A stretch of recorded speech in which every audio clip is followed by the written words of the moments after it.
Hai Lur, selamat datang di Pendongeng Film.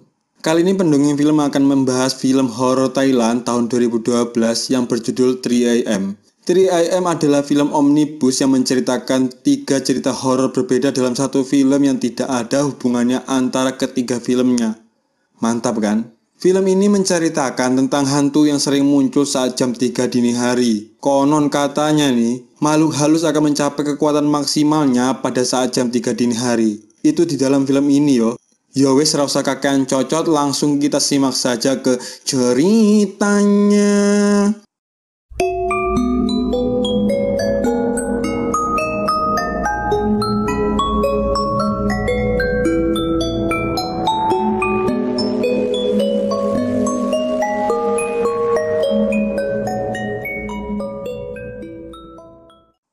Film pertama berjudul Wig rambut loh, uduh. Film dimulai dengan memperlihatkan seorang mbah-mbah yang sedang menggunting rambut dari seorang mayat wanita yang ada di dalam sebuah makam. Setelah ia selesai menggunting rambut mayat tersebut, ia kemudian langsung cabut tanpa menutup kembali makam itu dan tiba-tiba scene berpindah ke sebuah toko wig. Di rak toko itu terpajang berbagai macam wig. Ada yang panjang, ada yang pendek, dan ada yang botak. Gimana wig botak? Terlihat di sana seorang wanita sedang merapikan wig di toko tersebut yang ternyata itu adalah toko usaha dari sebuah keluarga. Dan pada malam itu toko dijaga oleh 2 saudari dan 1 karyawan wanita yang bernama Song. Kedua orang tuanya tidak ada di sana karena sedang bepergian keluar dan baru akan kembali ke rumah keesokan harinya. Kedua saudari ini adalah Mei, si adik yang patuh dan rajin, dengan kakaknya Min yang egois dan tidak mau tahu tentang bisnis keluarganya. Yang dia tahu cuma mangan, turu, ya itulah. Dia ini cuma tahu foya-foya saja ya. Bahkan Min memaksa meminta oleh-oleh ke ayahnya padahal barang yang dia minta itu tidak ada. Hubungan persaudaraan mereka ini tidak harmonis, sampai datanglah seorang wanita yang menjadi penyuplai rambut untuk bahan wig dan menjual rambut yang begitu indah ke Mei. Namun Mei tidak menyadari bahwa rambut itu adalah rambut dari mayat tadi. Ketika wanita itu menunggu bayaran dari wignya, dia melihat berita di koran bahwa pria tua yang menggunting rambut mayat wanita tadi telah koit. Dia menabrak pohon dan lehernya itu patah.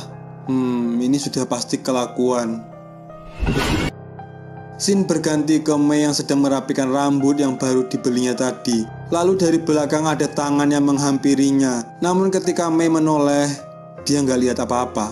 Karena sudah larut malam, Song, karyawan toko tersebut, pamit pulang dan Min juga pergi untuk bertemu dengan gengnya. Jam sudah menunjukkan pukul 8 malam dan Mei hanya seorang diri di tengah patung-patung yang memakai wig. Serius, aku kalau di posisi Mei ini nggak berani, cok. Mei yang terlihat lelah berada di kamar mandi dan mencoba minum obat. Mungkin obat sakit kepala ya, karena terlihat Mei sedang memijit-mijit kepalanya. Ya masa sakit kepala minum Kiranti? Aneh-aneh aja lur. Lalu Mei tiba-tiba mimisan dan mencoba membersihkan darahnya dengan air wastafel. Tapi anehnya airnya ini nggak mau masuk ke wastafel. Setelah dicek ternyata yang menghambat adalah gumpalan rambut yang panjang.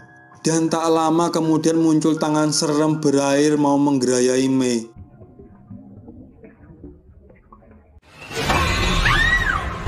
Tapi ternyata Mei hanya mimpi lur. Mei yang terbangun dari tidurnya mendengar suara aneh dan ketika dia mencoba mencari suara tersebut di ruangan wig, ternyata suara tersebut berasal dari teman-temannya Min lur. Mereka memutuskan untuk berpesta di toko wig tersebut sedangkan Mei mulai menutup toko wignya. Lalu Min dan teman-temannya membuat lelucon yang berlebihan. Lin yang salah satu teman ngondeknya Min ini mengambil wig punya mayat wanita tersebut dan menjadikannya barang candaan dengan teman-temannya. Mei kemudian marah dan menyuruh mereka untuk mengembalikan wig tersebut. Minnya tidak terima nih dan ia meminta barang-barang Min yang dipakai Mei untuk dikembalikan. Baju, tas, boneka, sempak, apalagi ya, dan yang lainnya lah pokoknya. Padahal hal itu dikarenakan Mei tidak pernah meminta barang-barang ke orang tuanya dan Mei terpaksa menggunakan baju bekas Min karena dia tidak punya baju lagi. Waduh, kok sedih aku lur. Kok ada wanita legowo kayak gini nih. Akhirnya Min meminta Lin untuk mengembalikan Wick ke tempat semula dengan ekspresi marah ke arah Mei. Disinilah terungkap kenapa hubungan persaudaraan mereka ini tidak harmonis, Lur. Min ternyata iri dengan Mei karena orang tua mereka lebih memperhatikan Mei. Sedangkan Mei juga merasa nggak adil karena bekerja siang dan malam dan uangnya itu digunakan Min untuk foya-foya.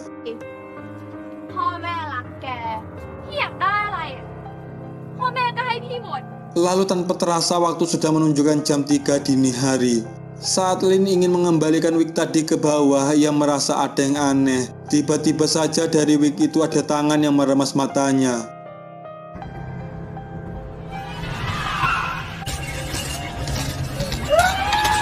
Sedangkan mereka yang di atas dikejutkan dengan suara Lin yang menjerit. Mereka segera turun dari sana untuk mengeceknya. Dengan bantuan senter HP, mereka mencari Lin ke sekeliling toko. Lalu Mei berhenti karena di kakinya terlihat darah yang mengalir. Saat mereka menyenter ke atas, ternyata itu adalah kepala Lin yang sudah potol dan dijadikan manikin bersama wig yang dia pakai untuk leluconnya. Semuanya pun merasa kaget dan takut, dan tiba-tiba saja dari rak ada hantu wanita yang mengawasi mereka. Mereka pun berusaha kabur, namun kunci untuk membuka pintu malah patah, dan mereka terjebak di dalam toko wig. Jun yang berusaha mencari benda untuk mendobrak pintu juga mati karena dibanting ke lantai oleh hantu wanita tersebut.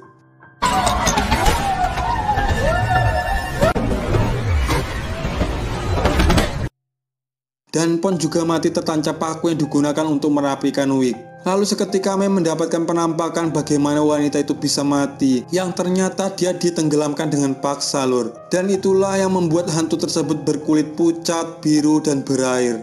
Namun sayangnya Mei adalah mangsa berikutnya oleh sang hantu wanita itu. Mei dikurung dalam alat penghangat rambut sampai akhirnya alat tersebut meledak, dan Min yang berusaha membantu terkena ledakan hingga pingsan.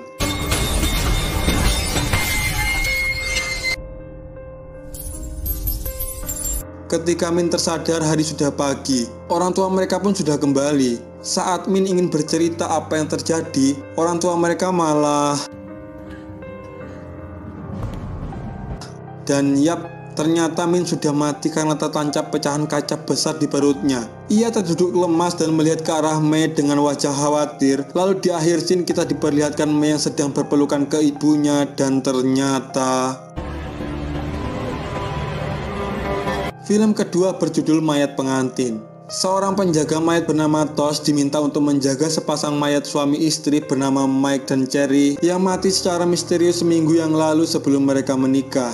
Mayat pengantin wanita itu kemudian perutnya dibelah dan dirias agar lebih awet oleh seorang suster. Dan Tosh bertanya kepada sang suster kenapa hanya mayat wanita saja yang disuntik sedangkan si pria tidak. Lalu suster tersebut menjawab bahwa pihak keluarga tidak menyuruhnya untuk melakukan hal itu karena mayat pria itu tidak bagus, katanya. Suster yang mengantar melarang Tosh untuk masuk ke kamar pribadi mereka apapun yang terjadi, dan suster itu meminta Tosh untuk rutin memberikan makanan berupa sesajen ke mayat itu sesuai buku petunjuk.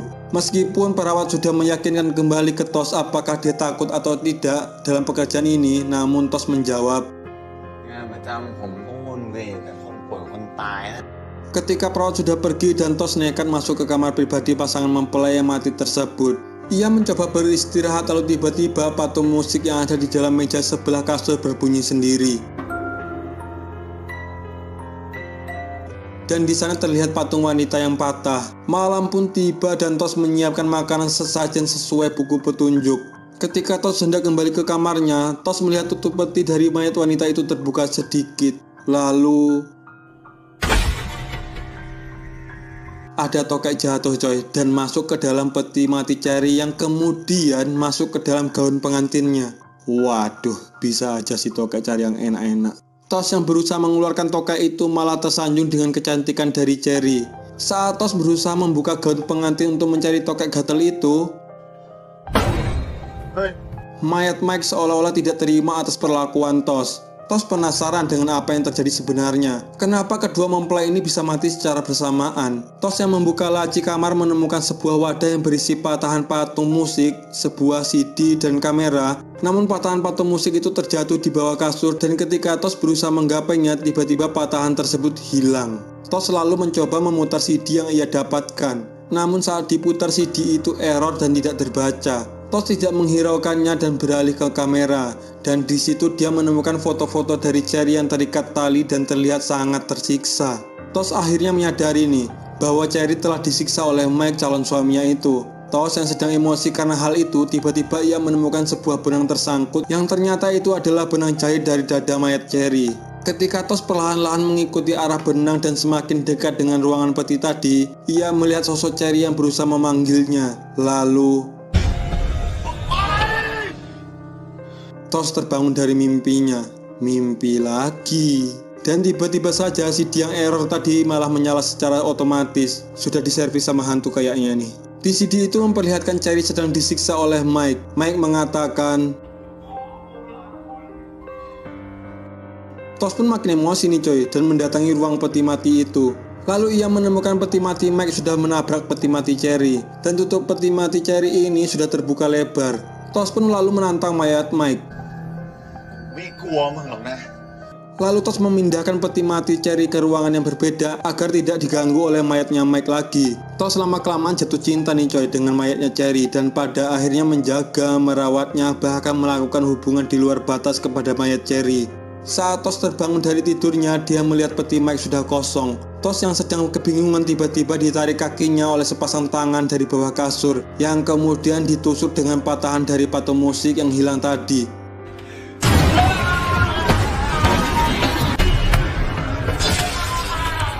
Tos yang kesakitan tiba-tiba diperlihatkan penglihatan dengan apa yang terjadi sebenarnya. Yang ternyata Mike terpaksa harus mengikat Cherry agar dia tidak melukai dirinya sendiri. Kemudian sebuah insiden terjadi, yang ternyata Cherry membunuh Mike dengan patahan patung dan menyayat lehernya sendiri hingga akhirnya mereka berdua back to in the lobby coy.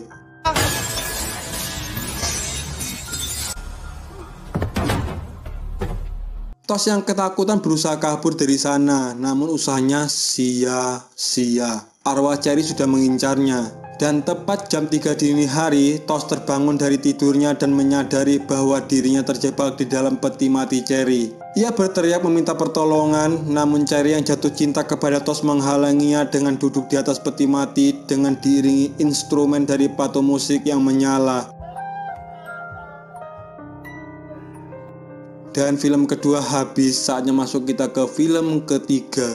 Film ketiga berjudul Lembur. Waktu menunjukkan pukul 11 malam lebih 55 menit. Seorang karyawan wanita bernama S sedang asik membalas chat dari banyak pria. Lawan kata playboy berarti ya. Lalu terlihat Bam dan Nging yang baru pulang dari lembur juga, dan ketika mereka berdua akan masuk lift, Bam mempunyai ide untuk mengerjai si security yang sedang tidur dengan mencoret-coret wajahnya. Ketika Bam dan Nging sedang tertawa-tawa karena ulah jahilnya mereka, tiba-tiba mereka dikagetkan dengan kepala hantu yang melayang di belakangnya. Mereka pun panik dan karena pintu lift tidak terbuka, mereka memutuskan untuk lari menuju pintu darurat. S yang sedang mendengar teriakan mereka juga mulai khawatir nih, tapi dia memilih tidak menghiraukannya. Lalu tiba-tiba monster jatuh, kursi bergerak sendiri menghadap ke arah S dan semua layar monitor pun hidup. S ketakutan melihat semua itu, lalu tiba-tiba ya elah ketahuan jadinya lur. Laura ternyata lanang ora, wedo ora. Ternyata ini adalah ulah dari bos dan asisten perusahaan tersebut. Mereka bernama Ran dan T. Termasuk kepala yang melayang juga adalah ulah mereka berdua. Mereka melakukan ini karena ingin memberikan pelajaran ke karyawannya. S yang suka chattingan sampai malam, lalu Pon dan Mi yang suka tidur siang. Ketika Ran ingin keluar kantor dan ingin membeli makanan, tiba-tiba sebuah mouse dan kursi bergerak sendiri dan mendatangi Ran. Namun Ran tahu nih bahwa ini pasti ulah dari Bam dan Nging. Mereka kembali ke kantor dengan alasan ingin melanjutkan lemburnya. Padahal dia cuma pengen membalas perbuatan Ran dan Tia aja lur. Lalu Ran yang akan turun lift juga ikutan ngerjain security dengan menambahkan coretan-coretan di wajahnya. Lalu saat security terbangun dan mengangkat teleponnya, tiba-tibaได้ครับผมจะลงไปเดี๋ยวนี้แหละครับ ada apa ya? Malam semakin larut, Bam dan Nging pamit pulang karena kerjaannya sudah selesai. Tiang sendirian di kantor merasa ada yang aneh. Ketika dia mencari keanehan tersebut di ruangan yang lain, Tim melihat bayangan sesosok wanita yang ternyata itu adalah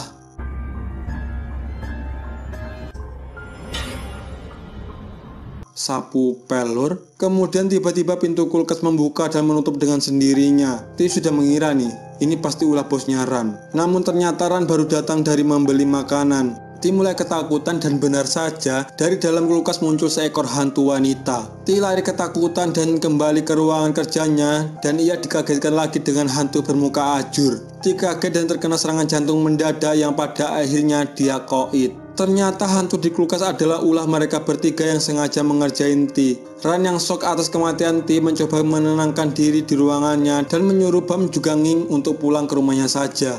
Tapi Nging kaget ketika melihat mayat Ti yang awalnya matanya tertutup tiba-tiba terbuka sendiri. Dan ketika Nging mencoba menutup matanya kembali, ternyata sekarang giliran Ti yang mengerjain mereka berdua. Anjir. Lalu mereka bertiga mendengar suara aneh dari dalam ruangan Ran, yang ternyata itu adalah suara Ran yang gantung diri karena tidak ingin dijadikan tersangka atas kematian asistennya. Mereka bertiga yang panik menemukan fakta bahwa Ran juga berpura-pura gantung diri coy. Dan ini semua ternyata rangkaian prank dari Ran dan juga Ti untuk Bam dan Nging. Bam dan Nging yang kesal kemudian benar-benar pulang sambil ngomel-ngomel. Ini memang ya dua bos perusahaan bangke lah. Waktu menunjukkan pukul 2:23 dini hari. Udah mepet jam 3 nih lur. Apa yang akan terjadi jam 3? Simak saja. Mereka berempat kemudian memutuskan untuk pulang ke rumahnya masing-masing. Namun Ran mengatakan, Ran ternyata lupa menuliskan tulisan rusak di kulkas yang dibuat prank tadi dan meminta Bam untuk mengambil isolasi di ruang kerjanya. Namun Bam malah kembali menemukan mayat Ti yang tertusuk paku di dahinya. Karena ternyata kejadian sebenarnya adalah begitu juga Ran yang ditemukan Bam dan Nging di ruang kerjanya. Karena sebenarnya Bam dan Nging yang dihantui oleh arwah Ran dan Ti akhirnya lari terbirit-birit dan kabur melewati pintu darurat. Namun anehnya Nging menemukan sebelah pasang sepatu yang sama persis dengan miliknya. Scene berganti ke Ran yang Ti yang ternyata lagi-lagi ngerjain mereka berdua dengan boneka tiruannya mereka. Setelah puas ngeprank nih, Ran dan Ti kemudian memutuskan untuk pulang lur. Dan waktu tepat pukul 3 dini hari.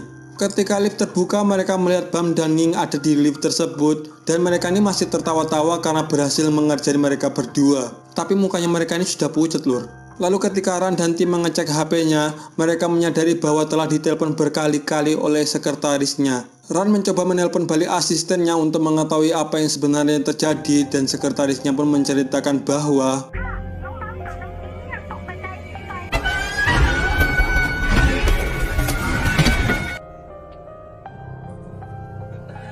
film pun tamat. So itu tadi alur cerita film 3am. Bagi yang suka, like video ini dan jangan lupa untuk mendukung channel ini dengan cara subscribe ya lur. Bagi kalian yang ingin video horornya di review, silahkan komen di bawah. Dan sampai bertemu di video selanjutnya. Bye bye.